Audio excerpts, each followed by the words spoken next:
Hey friends, and welcome to the Happy Hour with Jamie Ivey podcast. I'm your host, Jamie, and I'm so glad you're here. Each week on this show, I invite a girlfriend to join me and we chat about the big things in life, the little things in life, and everything in between.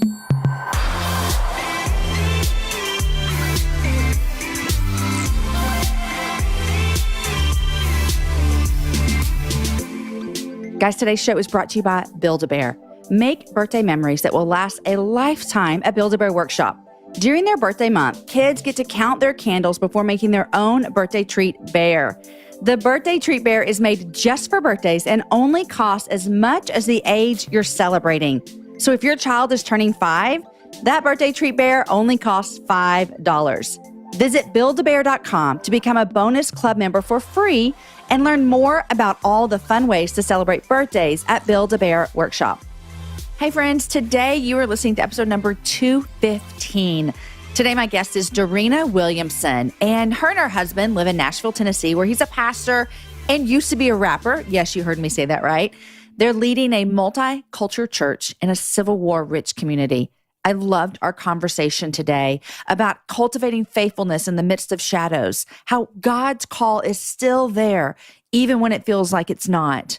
We talk about the power of lament. We talk about bridge building.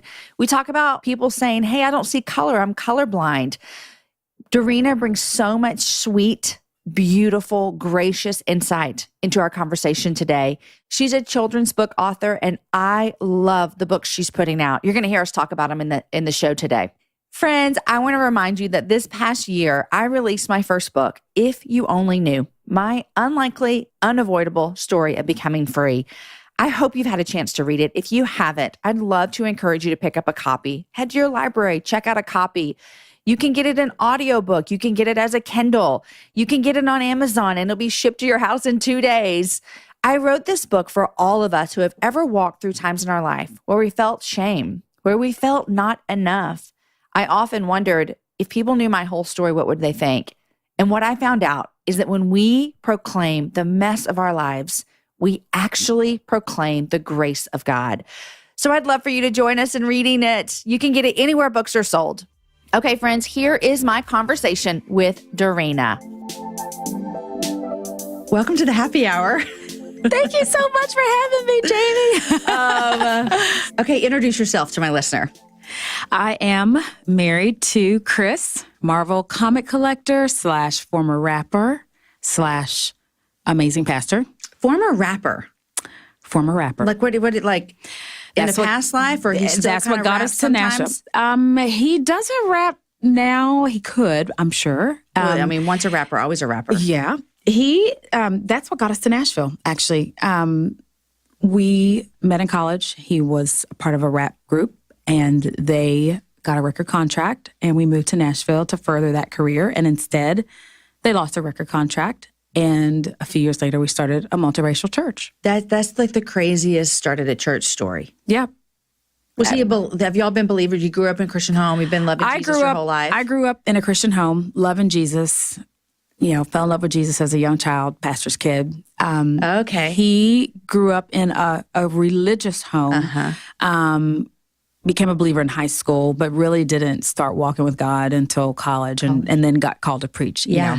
And so, so having been a former rapper who thought he would be an illustrator, I tell him that God took the communication gift that he had, that he thought was just swag and, you know, Run DMC and this is who I am. And, you know, in the 80s, rap was kind of, the Christian world was like, that's of the devil. We don't do that. Right. But a few kind of open-minded, I would say, Christians were like, well, you know, their raps sound like sermons. They just rhyme. Yeah. And so he realized that God was tugging on his heart to preach something he never wanted to do. So here's my question for you. You moved to Nashville. Like my husband's a rapper, and then you've been married to a pastor. Yeah. For 20-something years.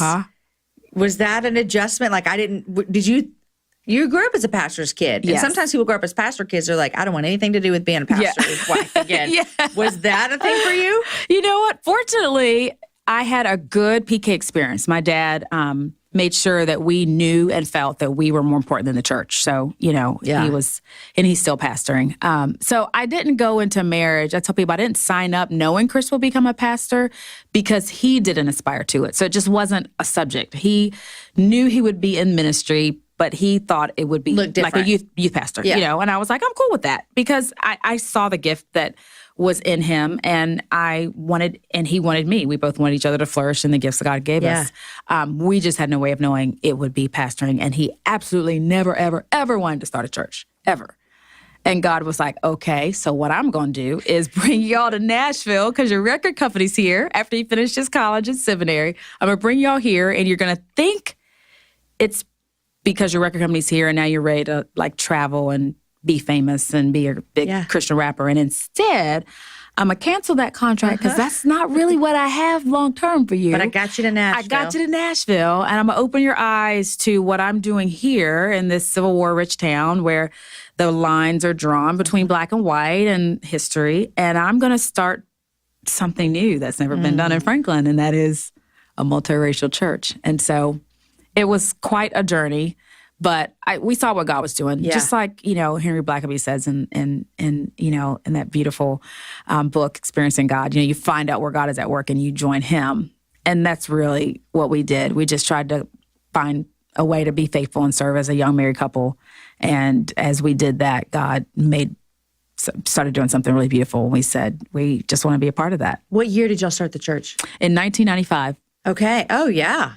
So 23 years ago, before it was kind of the in thing, the popular thing now that people are leaning into. Multiracial churches have grown over the last few years, which is awesome, that people are recognizing the beauty that happens when God's people dwell together in unity, in the house of God.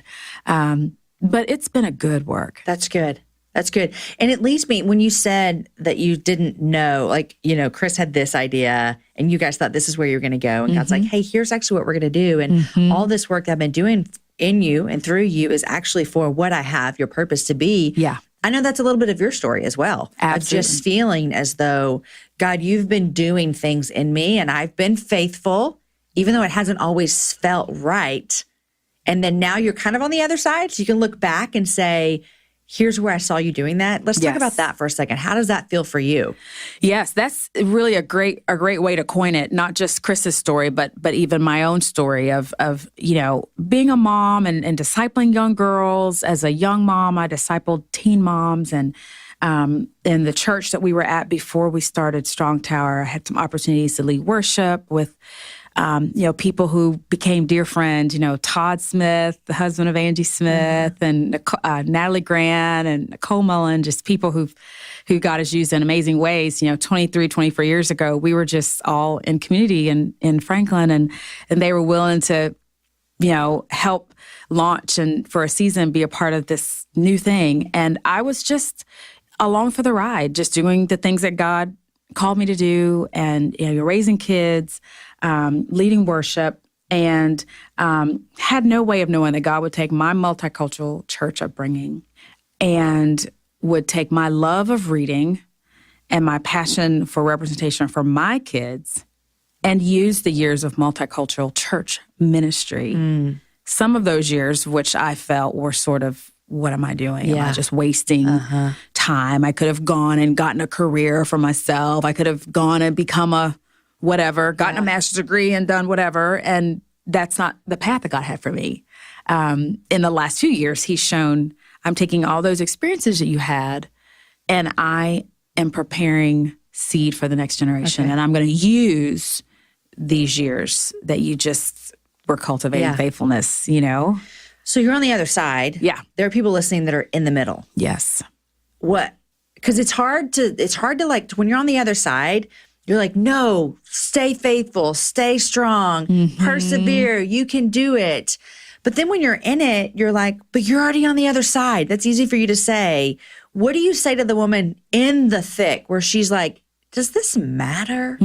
Yes. It could be mothering, it could be ministry, it could be whatever. Exactly. Yeah, it could be all of it at the same time. Yeah, all of it, which is what you were doing. It was. Yeah. And I would just say to that mom, I would say to that woman, I keep using that word, cultivating faithfulness, because so often what we're pursuing is not attached to just being faithful. It's, I want this dream, I want that dream. We want to fast forward to it. We want to like leap and bound to it.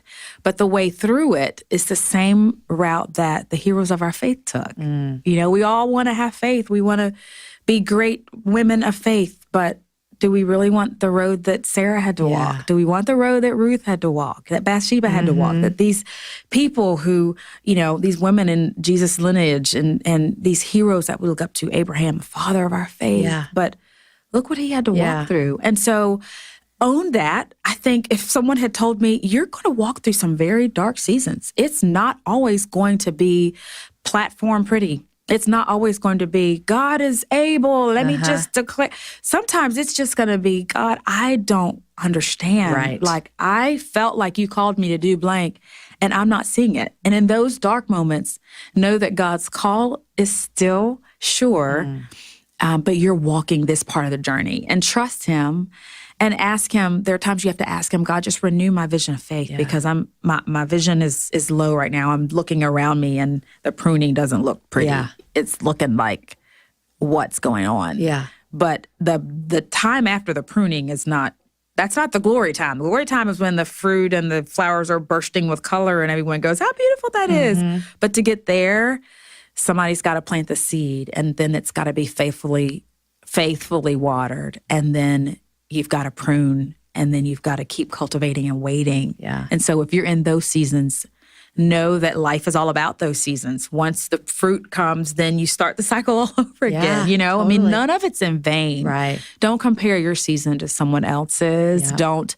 let the lies of the enemy or even the negativity from other people derail you from what God has called and purposed. Just trust the season you're in, and just keep your eyes of faith, just like our ancients, our heroes in the Bible and in history, the people that came before us. And I remind myself of that as a woman of color. There's times I remind myself, let me read some of my Black history. Let me remind myself of what some of my ancestors had to walk through. Yeah. Sometimes to just cut my pity party and just say, sit up, hold on, wait a minute, it is not that bad. Yeah. But then there are other times to just go, Lord, it's really dark right now, and I want to see the light. I want to be confident that I'm gonna live and not die and proclaim your goodness, even though right now it doesn't look that good. Yeah. I think that when you gave that illustration, it kind of clicked in my head about, we want the faith of these people, and we want to accomplish what they've done, but what about everything they had to walk through to get there? We forget that. We're so easy to forget the pain and even just the hard work and the diligence and one foot in front of the other that it takes. I wonder if there are moments that you feel like that currently in our society, being a woman of color and pushing through with helping people understand different experiences. I would imagine there are times that you're like, I don't know if I can do this anymore. Oh, absolutely. There are many of those times. And I wring my hands in frustration and I groan. I'm learning anew the power of lament, of just crying out to God. There's so many Psalms and passages in Scripture, Lamentations, that just are about pouring out our hearts to God. And that's been powerful, as well as leaning into the community that I've formed, the community in my church, the people that I do life with, people from all backgrounds, people of different races, people who've had different lived experiences than mine, vastly different, learning from them. Social media, the good side of social media is I can lean in and listen and sit at the feet of great people whose lives are different than mine, whose racial backgrounds are different, but I'm learning from them and I'm seeing the beauty of God and the power of God's work through them. And so, so often I just have to go, Lord, let me get out of me. Let me get out of the darkness that I'm feeling or the oppression, because it's real. Yeah, it's real. And I'm grateful for, I just had a bridge building friend this morning, a white sister who's adopted a sweet biracial child, that just said, thank you for the hard work of bridge building. I can't imagine how heavy it's been. And I was like, God, thank you. Like, she didn't have to send that to me, but just a simple text this morning of all mornings to say, thank you, because I am growing and I'm learning things and I am purposing myself and how I'm going to train up this daughter of color that God's entrusted in me because I'm learning from you. And those small moments, the Lord says, it's not in vain. If it's just for her, praise God. You know, if it's just for that one person, and I know it's not, but that's the kindness of God. And so to even declare that and say, God is kind enough to give you just that little bit of wind, that little bit of keep going. It's not in vain. You may feel like nobody's listening. You may feel like everybody's against you because the criticism is great, but there's always a remnant that's listening and that's learning. And sit up, daughter, and let me strengthen you and remind you of the work that I've done and the good work that I'm continuing to do. Yeah. Yep. I think I'm going to send a text to Tasha when we get done, Tasha Morrison, because I was in her first group that she started, and I look back and I'm so thankful for the work that she's doing. Yep. God, with everything that she's doing. I'm so thankful. Absolutely. Guys, I know that you are loving this conversation with Dorena as much as I am, but I want to stop and thank two more companies that help make the happy hour possible. The first one I want to thank is ZipRecruiter. You know, there are job sites that send you tons of the wrong resumes to sort through or make you wait for the right candidates to apply to your job. And that's just not smart. But you know what is smart, you guys? Going to ZipRecruiter.com/HH to hire the right person. You see, ZipRecruiter doesn't depend on candidates finding you. It finds them for you. Its powerful matching technology scans thousands of resumes, identifies people with the right skills, education, and experience for your job, and actively invites them to apply so you get qualified candidates fast. No more sorting through the wrong resumes, no more waiting for the right candidates to apply. That's why ZipRecruiter is rated #1 by employers in the U.S. Right now, my listeners can try ZipRecruiter for free at this exclusive web address. Go to ZipRecruiter.com/HH. That's ZipRecruiter.com/HH. ZipRecruiter, the smartest way to hire. Guys, I also want to thank another one of today's sponsors, and that is FabFitFun. You guys, the FabFitFun Fall Editor's Box is here. FabFitFun is a seasonal subscription box delivered 4 times a year with full size. You heard me say that. Full size fashion, beauty, home, fitness, and wellness products for just $49.99 a box. This box makes a great gift for your loved ones, a daughter going away to college, a new mom, or yourself. Treat yourself with this FabFitFun box. Like I said, they're full-size products, no samples of anything. That's probably my favorite thing about it, guys. The Fall Editor's Box includes Ahava Mineral Hand Creams, Spongel Body Buffer in Freeze Repair, the Understated Leather Free People Eye Mask, Summer and Rose Brittany Tote, 2 Glam Glow Bubble Sheet Masks, and a Cyclo Cobra Bluetooth earbuds, which I need in my life right now. I love getting the box because it's full size. Like I've said 1,000 times, I cannot say it enough. I love it comes straight to my doorstep. It's like Christmas when it arrives. And I love that I get to try out new products that I might be a little bit nervous about trying out before. Guys, today you can sign up for your FabFitFun box. It's a limited supply box. The boxes always sell out. Use my code Ivey, Ivey, to get $10 off your first box. For a life well lived, use promo code Ivey, Ivey, to get $10 off your first box. That's over $200 worth of products, you guys, for only $39.99 with my code. Go to FabFitFun.com, use my code Ivey, and then tag me on Instagram and show you what you love. You're going to get $10 off your first FabFitFun box.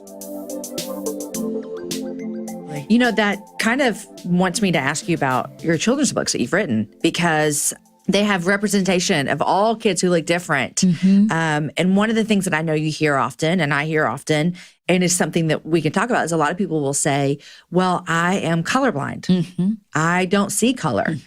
And you and I both know that that's not true and that's not real. But what has been your experience with trying to help people understand that color is actually, it's a real thing and it's a good thing. Like, it's not a bad thing. Absolutely. Well, just what you said, that it's not true. Right. You know, when people say they're colorblind, you know, I want to, as lovingly and gracefully as possible, say to that woman listening, it is not true. It is not true. Right. And we who bear the name of Jesus, who say we're followers of Jesus, who hold the banner of truth, we should not be teaching our children falsehood. Yeah. And we only talk about color blindness when we talk about skin color. I've never heard that before until just now, and it is so true. When your child puts on a blue shirt and a red pair of shorts and pink and brown and purple boots, you don't say, oh, baby, it doesn't matter because we're colorblind. No, when that 1.5-year-old knows their colors, that the grass is green and the robin is red, you think they're brilliant. And so we do teach children color. I think people teach color blindness, or I don't see color, because it seems, and I say seems, like an easy way to dismiss any rhetoric about differences. So if we don't see it, if I don't see it, then it's not there. And I would say, besides the fact that that's not true, that we're colorblind, it also diminishes the glory of God's handiwork, because he made all of these beautiful colors. So he made me chocolate and made you, as my daughter called white people, peach. I like to say peach. Yeah. He made you peach on purpose. He didn't go, oops, I meant to make Jamie, or oops, I meant to make Drew. He made me, as Psalm 139:14 says. We love to quote it and wear it on our T-shirts, but do we really live it? And do we speak it? So what are our kids hearing? How can we say, I praise you because I'm fearfully and wonderfully made, but you're talking about a people group like this. Right. I have a question for you. Have you ever heard a person of color say I'm colorblind? I don't think I've heard a person of color say I'm colorblind. I think I have heard. Because it feels like a white thing. I think it's more of a white thing, but I also think that people of color will minimize discussion about race. Okay. Because it's hard sometimes to be in white spaces where you're going to be misunderstood. It's almost like, let's just not go there. Let's just not go there because I'm tired. I'm exhausted from this conversation. Yeah. It's exhausting. Yeah. And it is. So it is more of a white thing, but I would say, I think some people of color, of all colors, would also approach conversations about race and prefer to just sort of say, well, we're all the same inside, so let's just not even talk about it, because why? Or maybe they've been raised to just assimilate to, in America, to white culture, which was the premiered, because of white supremacy. It was white is better, and so anything else is less than. Right. And that still permeates so many of our facets of culture. Yeah. So I do think it's more of a white thing, but I wouldn't say it's exclusively a white thing. Yeah. I had never thought about that until just now. I'm like, I don't know if I've ever even thought about that. Yeah. So did all of this work that you've been doing with bridge building and you and your husband pastoring a multicultural, multi-ethnic church, did that bring you to, where did kids' books? Because where did it come that you want to write? I want to write a book for children. Yes. Where did that come from? Well, I really trace some of this back to Trayvon Martin and the resurgence. Not that shootings were not happening, but I think Trayvon was really a catalyst. Emmett Till, we go back half a century ago. But today, we've got this resurgence where, things are being videotaped or audio taped, and we're seeing images and people are having to reconcile or justify or excuse. People are having to see something that they might not have had to have seen. That's right. Because of just social media stuff, right? That's exactly right. And so in my house, having a son who's 24, I remember when Trayvon was killed, calling him and saying, dude, can you just, I know you wear hoodies. Can you sort of pause on that for a minute? He's like, Mom, if I don't put my hood up when it rains, it's cold. That's why I'm doing it. I was like, I know, but Trayvon, the fear that any woman who's raising a Black son felt, thinking about the reality that we never forget, but it just had a heightened sense of conversation in my family for sure. Pairing those conversations that we always have, but we were having in a different way, pairing that with looking at my Christian culture and seeing, my Christian fam saying things like, I don't see color. I raise my kids to be colorblind. And I'm like, that doesn't help because there's no color blindness when police are pulling someone over, And so I felt frustration that these dual conversations that don't reconcile are happening. And around that same time, I noticed that Mattel, maker of Barbie, and American Girl were putting out expanded doll lines featuring more diverse skin tone. And having had 3 daughters, I was happy to see that representation, but I also felt, again, that frustration that some kids are being raised to say colorblindness, and then here are the rest of us saying we need this representation because this is real in our lived experience. So I started feeling this, maybe I can speak to the conversation. Yeah. Maybe I can help. And wrote notes in my journal thinking they'd just be a blog one day. And the thoughts kept coming and I kept writing. And I thought, well, gosh, I think this could be a sweet little kid's book. If anybody would care to publish it and read it, I don't know, but maybe. And then that led this journey of, let's see if this is something that God could use. Yeah.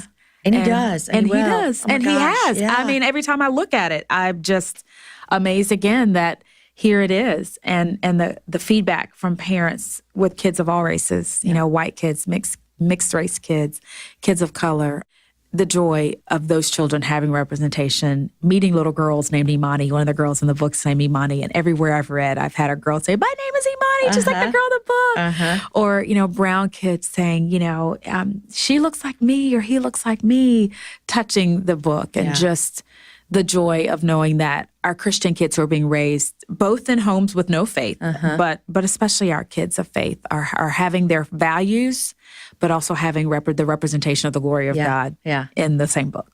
I think it's, as a mom raising a Black daughter, I'm super happy. My boys aren't reading books like this anymore. But, my daughter is it makes me happy to be able to have books in her room with little girls that look like her. But I also want to remind all of the people who are listening that are not raising children with brown, Black, dark, whatever kind of different skin than the majority culture of white, that it also matters that your kids see kids that look different as well. I think that is where a lot of people get hung up. Yes. When they think, oh, this is great for Black people. They have a book that looks like them. Instead of, this is great for all of us. Yes. To be able to see literature and walk into a store and see something with diversity. That's right. That's exactly and your right. book is super diverse. Yeah. Yes, absolutely. So important. I mean, there's this concept of literary windows and mirrors. And so we want to give kids literary mirrors where they see a lived experience that looks like them or see characters that look like them. But then we also want to give them windows where they can look out into the world, right? And books are such a great way to do that, for free through a children's library, through churches as well. But, for a really nominal cost to be able to bring the world into your children's lives where they can learn about people and they can learn about values and have things reinforced and tools with these books that help shape perspective. Because so many parents are saying, I want to have these conversations, but I'm not used to having them. I didn't grow up having them. I grew up, and if you talk about race, it was awkward. Like, weird. Don't talk about that. So I don't know how to. I'm not well-versed. I'm not fluid in this. I'm not in community with people who don't look like me. And so I'm hoping that these books can help parents and aunties and grandparents and neighbors, anybody that's influencing kids to really have those conversations. I know. It's just important. It's important for adults. I mean, let's just be real. It's important for people to do that, what you just said, that look into different life experiences, all kinds of things that look different than us. Yes. Or else we become pretty boring. We do. And we become pretty narrow-minded and all the things. And I want parents to know that if you don't have these conversations and start planting seeds when they're young, just like you do, for instance, about sex. I know every Christian parent I know is fiercely protective. Like they don't want their kids' first conversations or main conversations happening outside of home, playground, right? Or on the playground. And so if you don't teach your kids, and they're going to hear all kinds of smack and junk and falsehoods and nonsense from their friends, right, about sex. So just like that subject is so important that you're shaping from the time you're changing their diapers and you're bathing them and you're talking about your values and you're teaching them about good touches and not good touches and things like those important things. In the same way, if you are not talking with your children about race, then you're leaving them open to all kinds of nonsense impacting their perspectives. They are going to learn. And if you're not shaping it, then you're leaving them open to bias, to someone saying something that's, totally not just inappropriate, but shameful. Right. And then because you're not having those conversations, they may not feel open to come home and Have them talk to say, I heard this today. In their minds, ooh, we don't talk about that in my house. So what do I do with this? Or you're raising a child who's going to leave for college, and that will be the first time they've ever been around someone of a different race. Yep. Like, it doesn't have to wait. Right. Not in our society today. I agree. And, just to I want to say something real quick to any people, any moms or women who are listening who are white and they're raising kids of a different race, whether that's through marriage, whether that's through adoption, whether that's through foster care, however it happens. One of the things that I've had to learn is these conversations about injustices that might be happening in our country. I didn't want to have them with my children because I didn't want them to know that was true. Okay. Mm-hmm. Because it's not my reality. I didn't want my Amos to know that because he has dreadlocks and has dark skin, that someone would think different of him, because I didn't want to burst his little innocent heart. Mm-hmm. But I just want to encourage you that I have learned that those conversations, they're not easy. They're just as hard as I thought they were going to be. They are so important. They are so important because I need to instill value into my kid, that even when they hear this, when they see this, when they hear this bias, that they need to know from me their value. And I think I also want to tell them about these realities in a safe home. Absolutely. And so I'm just speaking from experience. Mm-hmm. I know as a white woman having to talk with Black children about this, it sucks. It's hard. Mm-hmm. I don't always understand it because I've never experienced it. But if I were to send my kids off to college and they didn't know about these things, and then they get out of our small little tight-knit community, it would be a big shocker to them. And so we've had many tears at our house, many tears. Mm-hmm. I mean, I've shared some on here, tears of tucking my kids in and them going, is that going to happen to me? Mm-hmm. And me having to say straight up, I hope not. Mm-hmm. Mm-hmm. You can't say no. Mm-hmm. It's like if kids ask, am I going to get cancer? I hope not. I mean, we don't know. Right. But those are hard, but they're important. They are so important. And I'm so grateful that you are having those conversations and that you're encouraging your listeners to have them. And I would say to white parents who are raising white children who are saying, I just don't know if I want to, I would implore you, I would absolutely beg you, please begin having this dialogue. And you can begin with scripture. You can begin talking with them about the creation story and how diligent God was in everything that he created, the colors of the sunrise, the first day, all the way to the color of the man and the woman from the dust of the ground. All dust and dirt is some color, right? And so take them through the scripture narrative and remind them of how God said to Abraham that every family on the earth is going to be blessed through you. Every family would be blessed through you. And so foundationally, teach yourself that. Teach that to your children. Absolutely bring in great resources that bring up great questions. I walk with families who have preschoolers. So this is 3 and 4-year-olds on the playground in the suburbs. And these sweet brown kids are being told by white kids, I don't play with brown. Mm-hmm. They're being called the N-word in public schools, in Christian schools, So we don't have time for, being naive, for thinking that doesn't happen anymore, because it does. And again, if it's not your lived experience, that doesn't negate the fact that it is a very real lived experience for other people. And in the body of Christ, we are called to bear one another's burdens. And so I would beg of you to please begin having these conversations, do your work first, to lament, to deconstruct the things that you were taught wrong. I think a lot of parents don't go there because it means they're going to have to face some things. But nothing worthwhile happens without doing the hard work. Totally We've got to do it.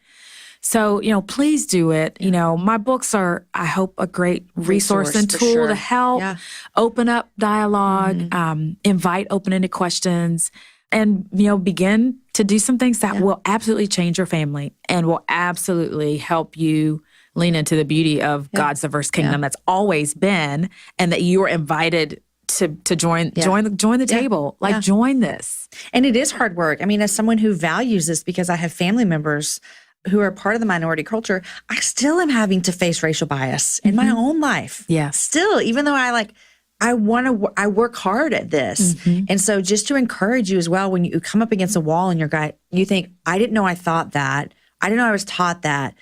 God's grace is so deep and so wide for us. Yes. But it doesn't mean we stop. That's right. We keep pushing on through the hard because just like your example earlier of like, they don't just show up as the heroes of the faith. They push through. Yes. And God's grace is so deep. That's right. Yeah. That's right. Oh gosh, we could talk about this for hours because this is so important. Thank you. Thank you for your work that you're doing. Thank you.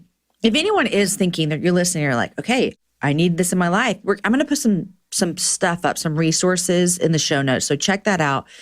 A great place is to Be the Bridge that Tasha Morrison does. Is just, it's a great starting point, and she's got everything you need. Yes. Is that, do you do some of her material? I co-lead a group in Nashville. So and love, I'm so grateful for her yes, and for the opportunity for people to really like put some walk to the talk. Yep. Not just, oh, I love all people. But let's learn. Like, let's be a student of other cultures and learn what you don't know. Yeah. Keep learning. Yes, keep learning. And what an example to our kids to tell them, I never knew this about American history. And I don't know if this is even going to be in your history books, but let me tell you what I'm reading, what I'm learning. Like, what would that do for our kids in this Google society where literally you type in Google and you think I can learn about everything, but we really know less. Yeah. You know what I mean? Yeah. What an example that is to our kids. Yeah. Especially as they get older, to just talk them through what you're learning. Yeah. We challenge them to be critical thinkers, and we applaud that and we commend that. But how about we tell them some of those critical things that God is just breaking down? Yeah. Like, where's your heart being broken about injustice that you were completely unaware of? Like I shared about learning Native history and realizing that I was taught such a romantic view of Christopher Columbus. Yeah. I was taught such a romantic view about Pocahontas and in the fall, Thanksgiving, and that's pretty much it. And then we don't care anymore. And now I'm like, oh my gosh, like I never knew. And I continue to lament and I continue to learn. And you apply that to every other culture, you know, and it's such a beautiful, again, display of the kingdom of God and the witness of what Jesus wanted us to be. And it's not just let's hold hands and I have a friend who's another color, so I'm good. Or I do some good things for other people, so I'm good. I check that off my life list. Yeah. Like, this is real. Yeah. It's real, and it's a real opportunity to come up close to the table. And I'd say, come on, let's do it together. Come on, come to the table. Yeah. Are you a reader? I am. What are you reading? Right now, I have started reading, and I've only done 2 chapters, and it's breaking my heart. This book called The Sun Does Shine. It's a book about a man who was sent to death row for 30 years for a crime he didn't commit. And This has been recommended to me a lot. I got it because I saw that Brian Stevenson, who wrote Just Mercy. Did you read Just Mercy? I did. We actually did a book study on it at church. Oh, good. It's one of it's the book that I say every American has to read. Yeah, it's just everyone needs to read it. And we did a book club this summer. We did that book. That's where everyone said, okay, you have to read this next. Yes. The one you're reading. So I'm just in the 2nd chapter, and it's just, and I got it because I didn't want to believe, but I know it's true that there are so many people in our history and so many people of color who have been unjustly convicted, and many their lives have been taken for things that they did not do. And I know for many people they can't fathom that, but it's true. Yeah. And so Ray's story is just it's crazy. So I really look forward to leaning in on that. And then I spoke about lament earlier. My husband had Soon Chan Ra's book, Prophetic Lament, in his library. And so I had not read it. And so I picked that up. In our Be the Bridge group, we've had some people who need an outlet for the weariness and the frustration. And we realized that we need some space for lament. So I've started diving into his book so that I can grow myself in learning about what I think is really an art we're not practicing in the body, and that is being comfortable and understanding our need to lament. So those are kind of the two that I'm You're diving in chopping up deep right now. Yeah. Totally different, but No fluffiness going on for no you. fluff. I mean, I like fluff too. I know, but you're not in it right now. Right now, I'm not in it, Yeah. and it's just not what I need. okay. So I am going to complete Ray's book for the end of the year. I've got a trip I coming up. need to get that book. It's beautiful. High on my list. Yeah. It's beautiful. I'm going to get it. Yeah. Thank you so much for your time. Thank you for the work that you're doing. Thank you for being faithful to what God's asked you to do. Thank you for being a voice that is speaking truth and grace and love. So I'm cheering you on. Thank you for coming on the show, and thank you for what you're doing. Thank you for having me, for amplifying my voice, and for using your voice towards lifting everybody up. We need it. You're welcome. Thank you, girl. You guys, don't forget, if you haven't picked up a copy of my book, If You Only Knew, today is a great day to do that. You can get it anywhere books are sold. Speaking of books, I loved meeting Dorena. I really enjoyed our conversation so much. I think we could have talked for maybe 2 more hours, and we would have recorded it for you to listen to it. Her books are great for children to have in their library. There's the colorful and the thoughtful. They're both on sale at Lifeway right now. You guys, I want to encourage you to take our conversation and have these conversations about racial equality, bridge building, colorblindness with your real life friends. It's really worth it. It's worth it to enter into the hard conversations. I hope that we modeled a great way for you to do that. Today's show was edited by Chris with Podshaper, and the music was developed for the show by Matt Graham. Next week, my guest is Landon Hutchinson, better known as Living with Landon over on Instagram. She hopes to inspire you to be your daily comic relief and that best girlfriend you really never knew you needed. Oh, and let's not forget, it's a lifestyle website, but not a perfectly styled life. We have a lot of fun in our conversation, you guys. And the night before we recorded, I did something I never thought I would ever do, but Landon said everyone should try it, and my assistant Lindsay convinced me to do it. I tell you all about it in the show. And if you're listening in real time, I hope to see some of you this week at the Edge Conference in Nashville and then at Abundance in Dallas. Guys, enjoy your week, share the show with a girlfriend, and have a happy hour with a friend.